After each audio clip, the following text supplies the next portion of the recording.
Today's episode is sponsored by our good friends at Famous Faces and Funnies, located in Melbourne, Florida. Check us out on Facebook, Instagram, and Twitter. And our friends at Docking Bay 94, located in Boca Raton, Florida. Check us out on comicsandgames.com.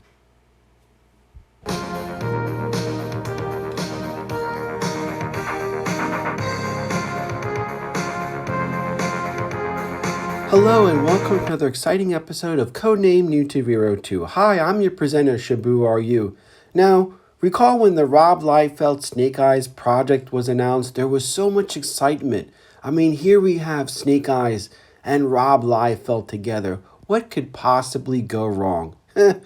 I never thought that I would feel equal parts joy and dread at the same time, and not in the way many would have thought.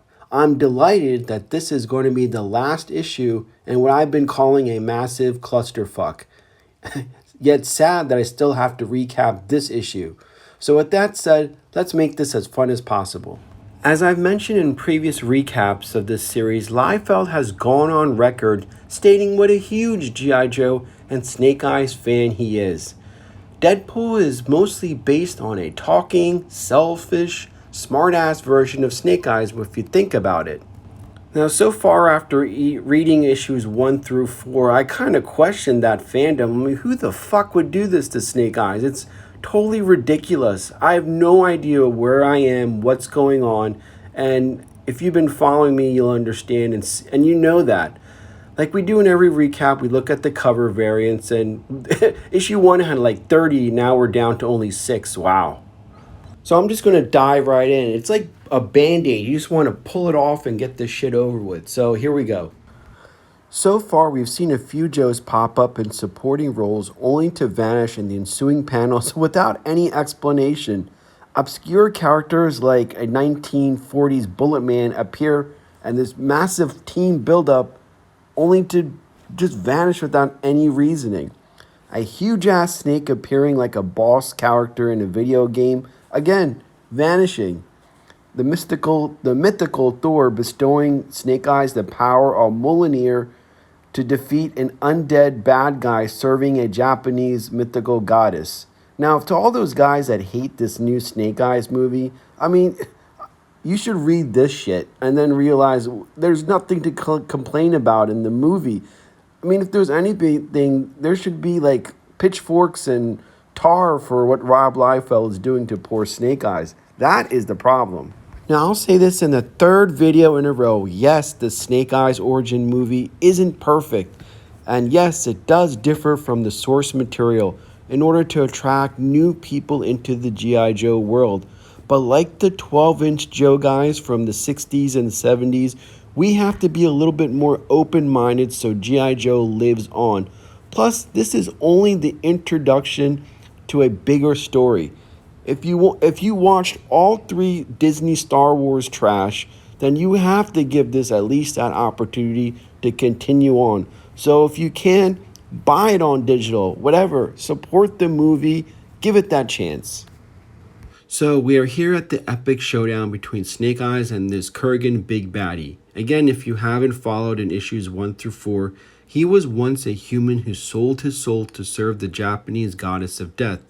She bestowed onto him this dead sword to carry out her bidding. Kurgan goes after all the gods, kind of like what I think we'll see in Thor number 4 with Gore the God Butcher. Speaking of Thor, the mythical, not MCU version, stops Kurgan and he is defeated, frozen away all the time. Somehow Kurgan is a legend in the Arashikage clan, as many disgraced ninjas somehow find their way to serve him. How he goes about recruiting people and all this other bullshit, I don't know how that's all connected. So Kurgan is freed. He sets off to reclaim the sword and enslave the world to fall back into good graces with the goddess of death. But in this quest, he seeks one worthy opponent so he can defeat, because he was defeated by Thor, so he wants to amend for that loss. So he wishes to conquer this opponent and the world at the same time. Talk about lofty goals.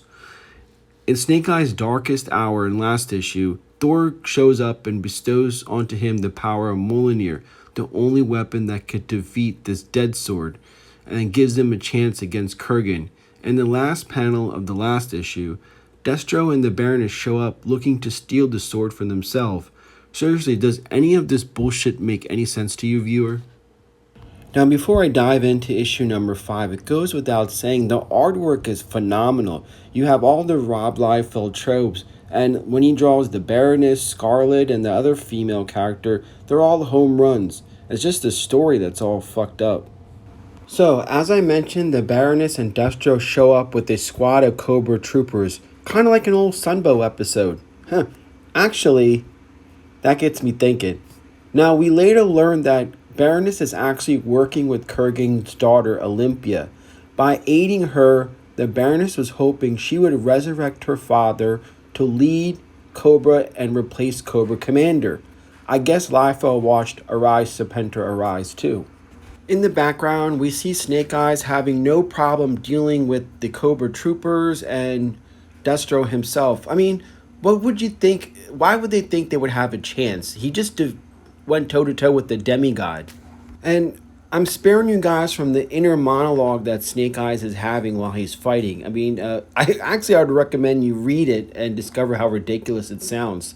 And there's no way in hell Snake Eyes would talk like this. But let's look at the highlight. The artwork, Liefeld's action sequence, is phenomenal. And that's why this is breaking my heart.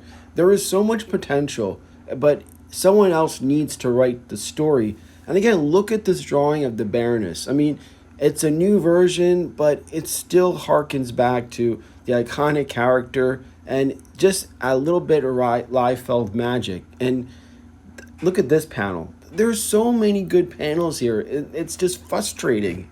So getting back to the action, we have Snake Eyes versus Destro, which is one-sided. And then we have Olympia versus Baroness, which pretty much is one-sided because she's the daughter of a demigod. And all of a sudden, they realize that Kurgan wakes up from the dead. Like, he's like the Undertaker. He shoots back up. And then they all realize the bigger threat is Kurgan himself, so they decide to join forces. Well, really, Snake Eyes actually leaps into action, claiming that the hammer has possessed him to ungodly-like abilities. And just like all the other characters that have appeared in this series, Destro and Baroness split, like exit stage left, while Snake Eyes continues his assault onto Kurgan. Remember, you have the Hammer of the God and the Death Sword. They're both gifts from the gods themselves. And Kurgan's talking to Snake Eyes. He's like, oh, you think you're good, whatever. You think you're being noble, but you're just a pawn. We're all pawns, we're puppets to these gods, so why are you doing this? Your life is nothing afterwards. As both instruments of the gods clash, suddenly Molinier's handle breaks off. It breaks into two. And Snake Eyes feels the power that it bestowed upon him, slowly exiting him. And Kurgan is taunting him like, now see, your juice has run out. And then Snake Eyes takes the end of the broken handle of Molinier and stabs him with it. Now, I will admit the preceding panels are pretty cool, but Kurgan's like, as long as I have arms, I will be a threat. There is no cell that can hold me. I could outlive any cell. And as long as my arms are wielding a saber, all life on existence on Earth is at danger. So Snake Eyes like, okay, chops off his arms. And then he's like, well, at least I could put it in my teeth. And Snake Eyes fixes that by chopping off his head. I guess they didn't watch the Holy Grail, Mighty Python's Holy Grail. I've got another. The issue, along with the series, comes to an end as Snake Eyes and Scarlet are seen sitting on top of G.I. Joe headquarters, kind of discussing what the fuck just happened. And believe me, I would like to know what happened in this series, because it is just a headache. And like I said, if you guys hate G.I. Joe, the Snake Eyes movie, then fucking read this, and you'll see that movie isn't as bad as all these so quote-unquote fans think it is. This was a shit show, and it's sad because, like I said, the artwork is so good, and it's just a big, big disappointment. Anyway, this is Shabu RU signing off.